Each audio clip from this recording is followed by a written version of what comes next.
Les Koris, un trésor précieux et symbolique de la tradition et de la culture civilisatrice Nkami depuis la Mésopotamie. Le saviez-vous que, au cœur de la tradition Nkami, les Koris ont une place particulière en tant que symbole de richesse, de valeur et de communication. Ces petits coquillages marins en forme d'escargot étaient récoltés puis utilisés de différentes manières dans la première civilisation Nkami de l'humanité antique.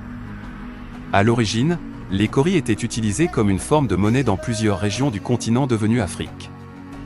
Les peuples les récoltaient et les utilisaient pour échanger des biens, témoignant ainsi de leur valeur économique. Ils étaient souvent attachés en collier ou en bracelet, ajoutant une dimension esthétique à leur utilisation. Mais les Koris ne se limitaient pas à leur valeur économique.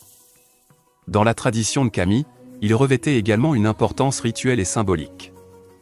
Ces petits coquillages étaient utilisés lors de cérémonies et de rituels, jouant un rôle sacré dans la communication avec les ancêtres et les esprits. Les Koris étaient considérés comme des médiateurs entre le monde visible et invisible, permettant aux membres de la communauté de se connecter avec leurs ancêtres. En plus de leur utilisation monétaire et rituelle, les Koris avaient également une signification sociale et culturelle profonde. En tant qu'objet de parure, ils étaient portés fièrement lors de différentes occasions, notamment lors de cérémonies de mariage, de funérailles et de festivals.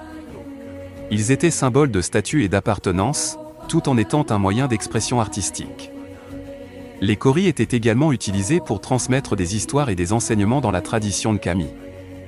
Les anciens les utilisaient pour symboliser et expliquer des concepts complexes tels que la sexualité, les relations entre l'homme et la femme, ou encore l'importance des palabres et du dialogue. Ils étaient un moyen de communication visuelle, permettant de partager des connaissances et des expériences de génération en génération. Enfin, les Koris ne se limitaient pas à la parure corporelle. Ils étaient aussi utilisés pour décorer des objets tels que des masques, des statues et des peintures. Leur inclusion dans ces œuvres d'art témoignait de leur valeur esthétique et symbolique dans la culture civilisatrice Nkami. Aujourd'hui, les Koris continuent d'avoir une place importante dans certaines communautés Nkami, en rappelant les traditions et les coutumes du passé.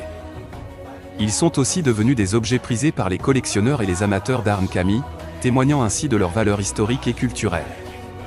En conclusion, les Koris sont bien plus que de simples coquillages dans la tradition Nkami.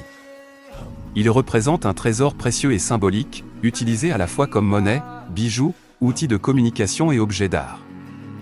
Leur présence rappelle l'importance de la tradition et de la culture Nkami, constituant un héritage précieux pour les générations futures.